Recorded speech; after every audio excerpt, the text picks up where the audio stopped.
For the next few days, The Athletic is just £1 per month for 6 months. See the link in the description to sign up now. After 15 years in charge, Jogi Löw will soon leave his role as Germany's head coach. Löw has been largely successful, but it's been 7 years since Germany won the World Cup, and while they did reach the semi-final of the last European Championship, they enter this one having been eliminated in the group stage of Russia 2018 and after 3 years of disappointing results. So, what happened to Germany?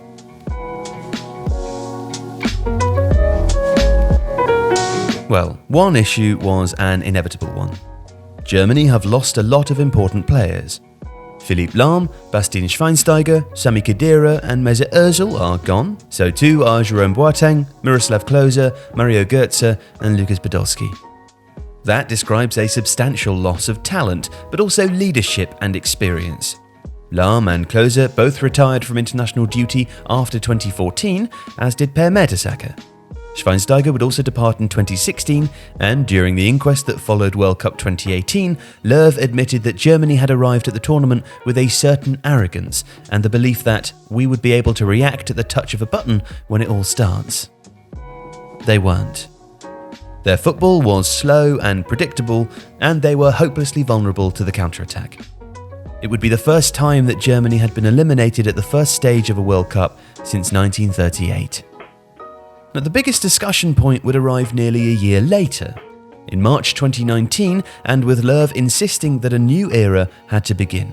Mats Hummels, Thomas Müller and Jerome Boateng were all told that they had no future with the national team, a decision which wasn't greeted positively, either by the players, their club or some of their teammates.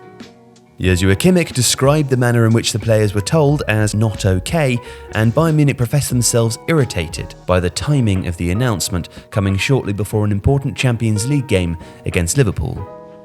"I'm a coach who thinks in 2-year cycles," Löw said in retrospect.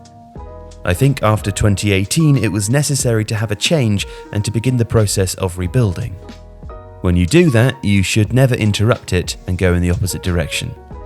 Of course, that new era has been extremely difficult. The low point came in 2020 with a 6-0 thrashing by Spain. But the Germans failed to keep a clean sheet in any of their Nations League games that year, conceding 3 times at home to both Turkey and Switzerland.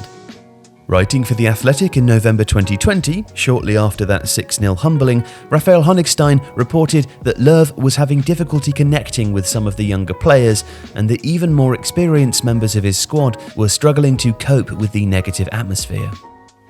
"Because results have been poor, every game feels very fraught," said a source. "Players are afraid to make mistakes. There is a lot of fear on the pitch." And worse was to come when in 2021, in their last competitive game ahead of Euro 2020, Löw's side lost 2-1 to North Macedonia in Germany at the end of March. By then, he had already announced that he'd be leaving his job in the summer. At around the same time, it was being reported in the German media that Hummels and Müller would be reinstated in time for the Euros, and both have been selected and are set to start. It describes a change in Löw's thinking and the new importance of the here and now, but it also reflects the deficits within the squad. Germany are without a recognised centre-forward, and although Müller is hardly a typical number 9, his inclusion provides the side with a pressing pivot that they would otherwise lack. And Hummels' return is more important. The defence has been short on quality, continuity and confidence. His inclusion is hoped to bring stability to a unit which has been chopped and changed and experimented with over and over again, but without significant improvement.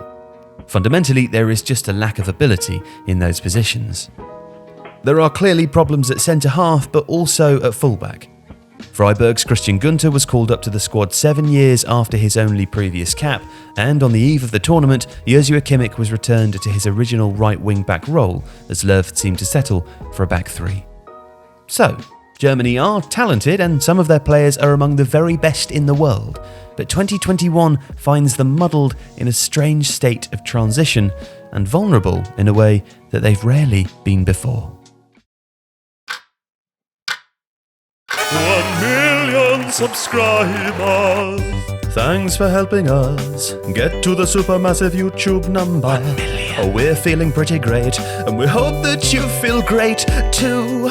And now we're gonna use it as a cynical advertising opportunity to see if you'd like to subscribe to The Athletic. Yes, that's right. For just £1 per month for 6 months, you can enjoy everything The Athletic has to offer, including the best online coverage of football available with journalists such as David Ornstein, Amy Lawrence and Daniel Taylor. There's in-depth coverage of every Premier League team, not just the Big Six, not to mention journalists covering 10 other sports, yeah.